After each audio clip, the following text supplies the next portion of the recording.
நம்மாழ்வார் ஐயா சொன்னதுதான். இப்போ உணவு இங்கே வச்சுட்டோம்னா நம்மளால சாப்பிட முடியாது. இப்போ தென்னைக்கு எல்லாரும் உணவு வந்துட்டு இங்கேயே வச்சுக்கிட்டு இருக்கீங்க.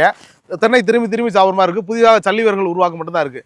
ஆனால் இப்போ பொதுவாக வந்து நீங்கள் தென்னைக்கு தண்ணி எப்படி கொடுக்கணும் அப்படின்னா, ஓலையினுடைய நுனி முடியுது இல்லைங்களா, அங்கே தான் மரங்களை பொறுத்தளவுக்கு இந்த அளவுக்கு நீங்கள் வந்துட்டு வீரியமான நெத்துக்களை எடுத்து நீங்கள் வந்து சாகுபடி கொண்டு போகும்போது பார்த்தீங்கன்னா உங்களுக்கு வந்துட்டு அதனுடைய வளர்ச்சி வந்து அபரிவிதமாக இருக்கும். இந்த அளவுக்கு வந்து வீரியமான நாட்டுகள் வந்து நம்ம வந்து கவர் போட்ட நாட்டுகள் வந்து நம்ம வந்து கொடுக்குறோம். அப்போது இதெல்லாம் நடவு பண்ணி கிட்டத்தட்ட 3 ஆண்டுகள், அதாவது வந்து 32லேருந்து 36 மாதங்களுக்குள்ளே பார்த்தீங்கன்னா இதெல்லாம் வந்துட்டு உங்களுக்கு வந்துடும். எந்தளவுக்கு வந்து அடித்தூர் வந்து எந்தளவுக்கு பருமனான நாட்டுகள் வந்து கொடுக்குறோன்னு பாருங்கள். இதில் விதை தேர்வுங்கிறது ரொம்ப ரொம்ப வந்து முக்கியங்க. அனைவருக்கும் வணக்கம். உளவி ஆர்கனைசேஷன்லேருந்து நான் உங்கள் தினேஷ்குமார். நாம் இந்த காணொலியில் தென்னையை பற்றின தகவல்களை நாம் வந்து தெரிஞ்சுக்கலாம். நிறைய விவசாயிகளுக்கு வந்துட்டு தென்னை சாகுபடியில் என்ன தென்னை ரகம் வந்து நாம் வந்து போடலாம், என்ன போட்டால் நமக்கு வந்துட்டு இளநிக்கும் வரும் தேங்காய்க்கும் வரும், இல்லை இளநிக்கு மட்டும் வரக்கூடிய ரகங்கள் என்ன, அல்லது தேங்காய்க்கு மட்டும் வரக்கூடிய ரகங்கள் என்ன, பழைய நாட்டு ரகங்கள் என்னென்ன, இப்போ நாம் என்னென்ன மாதிரி ரகங்கள் வந்து கொடுக்குறோம், எத்தனை நாளில் வந்து அறுவடை ஆகும், இதை பற்றின முழு தகவலையும் நம்ம வந்து பார்க்கலாம். பொதுவாக வந்து தென்னையை பொறுத்தளவுக்கு கிழக்காசிய நெட்டை மேற்காசிய நெட்டைம்பாங்க. அதுதான் பழைய நாட்டு மரங்கள். ஆசிய கண்டத்தின் கடலோர பகுதிகளில் பார்த்தீங்கன்னா வந்துட்டு இருந்தது தான் வந்துட்டு பார்த்தீங்கன்னா கிழக்காசிய நெட்டை மேற்காசிய நெட்டை. அந்த கடலோரத்தில் இருந்தது தான் பழைய நாட்டு மரங்கள். அந்த நாட்டு மரங்கள்லேருந்து உருவானதான் பார்த்தீங்கன்னா அதுக்கப்புறம் வந்து நெட்டை குட்டை, குட்டை நெட்டை, குட்டை இதெல்லாம் வந்துட்டு புதுசாக வந்து உருவாக்கப்பட்டது. இப்போ இதில் என்னென்ன மாதிரி வித்தியாசம் வரும்னு சொல்லி கேட்டிங்கன்னா, பழைய நாட்டு ரகங்கள் நெட்டை ரகங்கள் நாம் வந்து சாகுபடி பண்ணுறோம்னு வச்சுக்கோங்களேன், குறைந்தது வந்து பார்த்தீங்கன்னா ஒரு 60-70 வருஷத்துக்கு மேலே நமக்கு வந்து லைஃப் இருக்கும். ஓரளவுக்கு ஒரு வறட்சி வந்துருச்சு அப்படின்னா கூட வந்து நாட்டு ரகங்கள் வந்து தாங்கும். ஆனால் மற்ற நெட்டை குட்டையோ அல்லது குட்டை நெட்டையோ அல்லது குட்டை ரகங்களோ இளநீ கண்டுகளோ நீங்கள் வந்து சாகுபடி பண்ணும்போது நிச்சயமாக வந்து நீர் தேவைங்கிறது கட்டாயம்.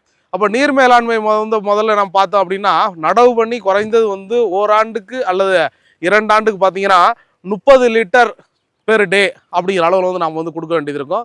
நல்ல காப்பு திறன் உள்ள மரங்களுக்கு பார்த்தீங்கன்னா 100 லிட்டர் பெர் டே அப்படிங்கிற விகிதாச்சாரத்தில் நம்ம வந்துட்டு தண்ணி வந்து கொடுக்க வேண்டியது இருக்கும். அப்போ அந்த தண்ணி நம்மள்ட்ட எவ்வளோ இருக்குது அப்படிங்கிறத பொறுத்து வந்துட்டு நம்ம வந்துட்டு தேர்வு செய்யக்கூடிய ரகங்கள் வந்து இருந்தால் இன்னும் வந்து நமக்கு வந்து சாகுபடி வந்து பார்த்திங்கன்னா சக்ஸஸ்ஃபுல்லாக இருக்கும்.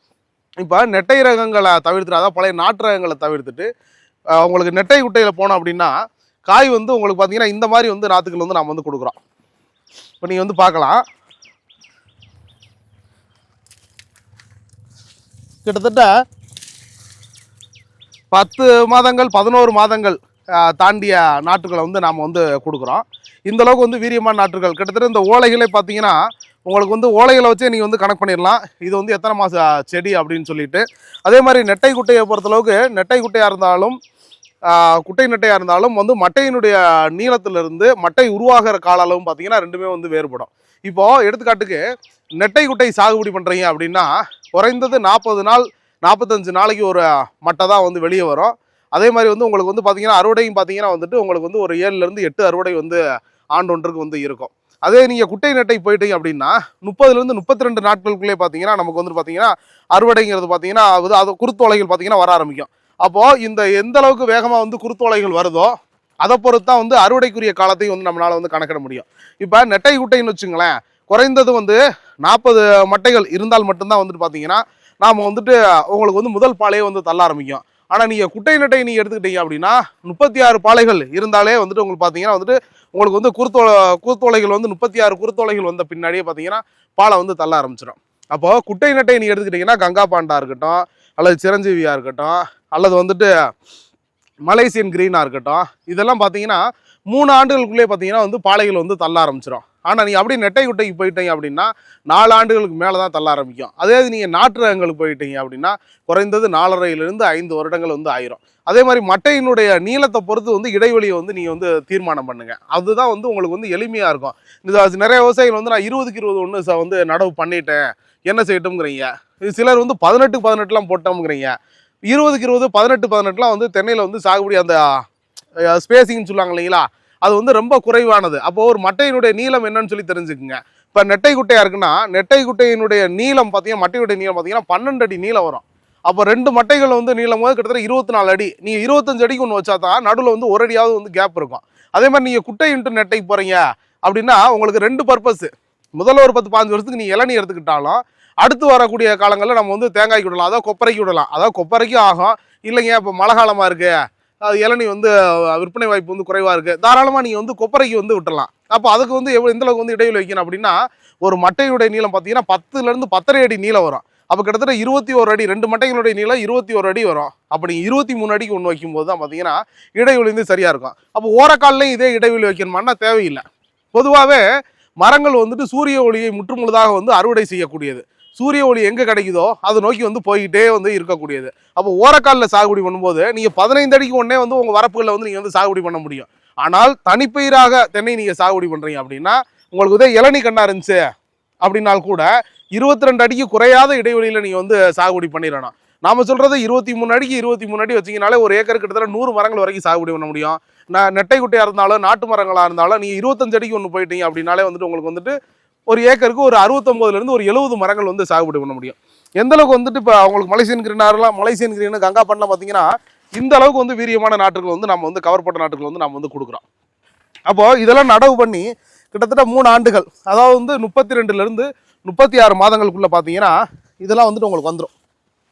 எந்த அளவுக்கு வந்து அடித்தூர் வந்து எந்த அளவுக்கு பருமனான நாட்டுகள் வந்து கொடுக்குறோன்னு பாருங்கள்.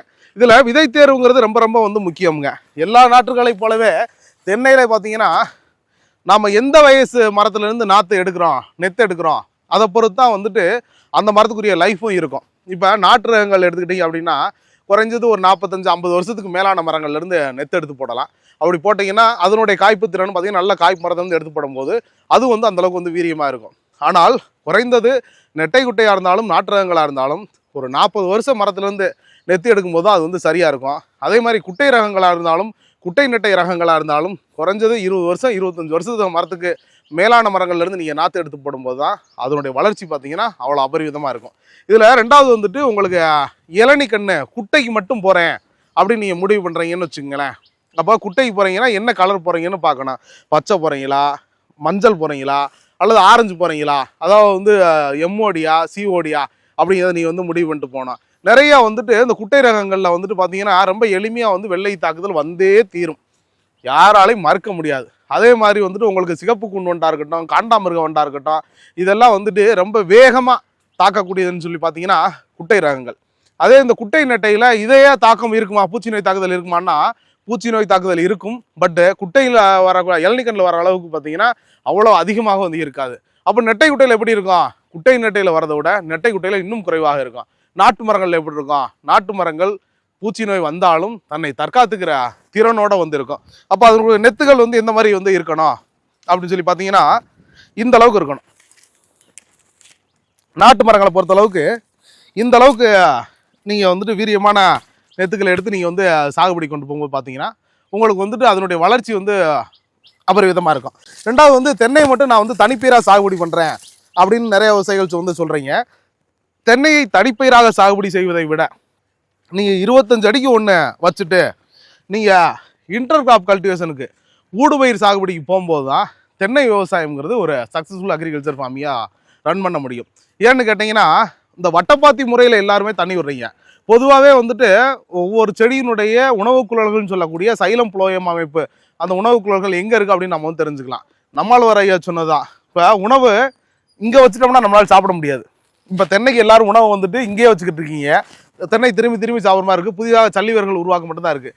ஆனால் பொதுவாக வந்து நீங்கள் தென்னைக்கு தண்ணி எப்படி கொடுக்கணும் அப்படின்னா ஓலையினுடைய நுனி முடியுது இல்லைங்களா, அங்கே தான் கொடுக்கணும். இங்கே சாப்பாடு இங்கே வச்சா தான் நம்மளால் வந்து சாப்பிட முடியும். அதே மாதிரி தான் வந்து உணவுக் குழல்களும் மட்டையின் ஓலை நுனி எங்கே முடியுதோ அங்கே தான் புதிய அதாவது வந்து வேர்கள் வந்து சைலம் புளோயம் அப்படின்னு சொல்லக்கூடிய அந்த உணவுக் குழல்கள் வந்து அங்கே தான் இருக்கும். அப்போ அங்கே எப்படிங்க வந்து தண்ணி கொடுக்குறது, நாங்கள் வந்து ட்ரிப்லைன் வந்து போட்டுட்டோம், வட்டப்பாத்தி முறையிலே நாங்கள் வந்து கொடுத்து பழகிட்டோம், நாங்கள் எப்படிங்க நாங்கள் போகிறதுனா அதுக்காக தான் சொல்கிறோம். 2 மரத்துக்கு நடுவில் நீங்கள் ஒரு சாகுபடி செய்யும் போது மறைமுகமாக தென்னைக்கு தான் அது லாபம் தரும். நீங்கள் வந்து இப்போ 2 தென்னை இருக்குது, ஒன்றில் ஒன்று 25ல் ஒன்று வச்சுருக்கீங்க, நடுவில் 12 அடியில் நீங்கள் ஒரு சாகுபடி பண்ணுறீங்கன்னு வச்சுங்களேன், மறைமுகமாக அது அந்த நீங்கள் கொடுக்கக்கூடிய உணவாகவும் நீராகவும் நீங்கள் கொடுக்கக்கூடிய அந்த இன்டர் கிராப்புக்கு வந்து ஊடுபயிருக்கு என்னென்னவெல்லாம் வந்து உணவு கொடுக்குறீங்களோ தண்ணி கொடுக்குறீங்களோ அதை அந்த இன்டர் கிராப் எடுத்துக்கிறதை விட தென்னை வந்து எடுத்துக்கிறோம். அப்போ உங்களுக்கு வளர்ச்சி வந்து பாதிக்காது, உங்களுக்கு மகசூல் வந்து பாதிக்காது. அதே மாதிரி நிறையா வந்து இந்த வண்டடிகள் வந்து நிறையா வந்து இருக்குது. நாம் என்ன சொல்கிறோம்னா வண்டுகளை பொறுத்தளவுக்கு வண்டுகளை வந்து மருந்து ஊற்றி கொல்லணும்னோ அல்லது ஸ்ப்ரே பண்ணி கொல்லணும்னு நினச்சோம்னா நிச்சயமாக முடியவே முடியாது. அதுக்கு தனியாக வந்து இனக்கவர்ச்சி பொறிகள் இருக்குது. அந்த இனக்கவர்ச்சி பொறிகளை வாங்கி வைக்கிறதன் மூலியமாக நாம் வண்டுகளை வந்து நிச்சயமாக வந்து குறைக்க முடியும். அப்போ இனக்கவர்ச்சி பொறிகள் வந்து என்ன செய்யும், அது வந்து பெண் வண்டினுடைய அந்த ஃபெரமோனை வந்து எடுத்து வந்து அந்த இனக்கவர்ச்சி பொறிகள் வந்து வச்சுருப்பாங்க. அது ஒரு பக்கெட்டில் வைக்கும்போது என்ன ஆகும்னு கேட்டிங்கன்னா, தன்னுடைய சந்ததி பெருக்கத்திற்காக இனப்பெருக்கத்திற்காக ஆண் வண்டுகள் தேடி வந்து அந்த வாளிக்குள்ளே மாட்டிக்கிறதுனால ஒரு கட்டத்துக்கு மேலே பெண் வண்டுகள்னால அங்கே பயணிக்க முடியாதனால அது வந்து என்னாகும், ஆண் வண்டுகளை நோக்கி இடப்பெயர்வாகும். அப்படி இடப்பெயர்வாகும் பட்சத்தில் மட்டும்தான் இந்த வண்டு தொல்லையிலேருந்து நம்மளால் வந்து தற்காத்து கொள்ள முடியுமே தவிர கடைசி வரைக்கும் மருந்தூத்தியே நம்ம கொண்டு வந்துடலாம் அப்படின்னு நினைக்கிறது வந்துட்டு சரியான தகவலாக இருக்காது. மேற்கொண்டு இது போல் வந்துட்டு உங்களுக்கு தென்னை சாகுபடியில் அதாவது வந்து நீங்கள் வந்து நான் இளநீ கன்று தான் பண்ணணும் அப்படின்னா நீங்கள் வந்து சிஓடி பண்ணுறீங்களா, எம்ஓடி பண்ணுறீங்களா, குட்டை ரகத்தில் என்ன பண்ணுறீங்க அதாக இருக்கட்டும். இல்லை நான் வந்து குட்டை நெட்டை பண்ணுறேன், எனக்கு இளநிக்கு வேணும், தேங்காய்க்கு வேணும், அதுலேயே வந்து நல்லா வந்து வீரியமான நாற்றுகள் வேணும், இந்த அளவுக்கு வந்துட்டு உங்களுக்கு வந்து மெச்சூர்டு சாப்ளிங்ஸாக வேணும், குருத்தோலைகள் வந்து பிரிஞ்சுதாக இருக்கணும் அப்படிங்கிற விவசாயிகளாக இருக்கட்டும். உங்களுக்கு வந்துட்டு அதே மாதிரி இல்லை நான் நாடு பண்ணுறேன் அப்படிங்கிற விவசாயிகள் இருக்கட்டும், இல்லை நான் வந்து நெட்டை குட்டை பண்ணுறேன் அப்படிங்கிற விவசாயிகள் இருக்கட்டும், நேரடியாக வந்து உளவி வந்து தொடர்பு கொள்ளுங்கள். நேரடியாக உங்கள் களத்தை ஆய்வு செய்து தென்னையில் வந்துட்டு ஒரு சக்ஸஸ்ஃபுல் ஃபார்மிங்கை அதே மாதிரி ஊடுபயிர் சாகுபடி எப்படி பண்ணலாம், அதுக்கு என்ன மாதிரி இடைவெளி விடணும், நீர் மேலாண்மை என்ன, உரம் மேலாண்மை என்ன, பூச்சி மேலாண்மை என்ன, வண்டு மேலாண்மை என்ன, இது எல்லாத்தையும் உங்கள் களத்தை நேரடியாக ஆய்வு செய்து ஒரு சக்ஸஸ்ஃபுல் ஃபார்மிங்கை ரன் பண்ணுறதுக்கு உளவி வந்து காத்துக்கிட்டு இருக்கு. வேணுங்கிற விவசாயிகள், இவ்வளோ வீரியற நாட்டுகள் வேணுங்கிற விவசாயிகள் நிச்சயமாக உளவி வந்து தொடர்பு கொள்ளுங்கள். உளவி என்றும் உங்களோடு பயணிக்கும். நன்றி, வணக்கம்.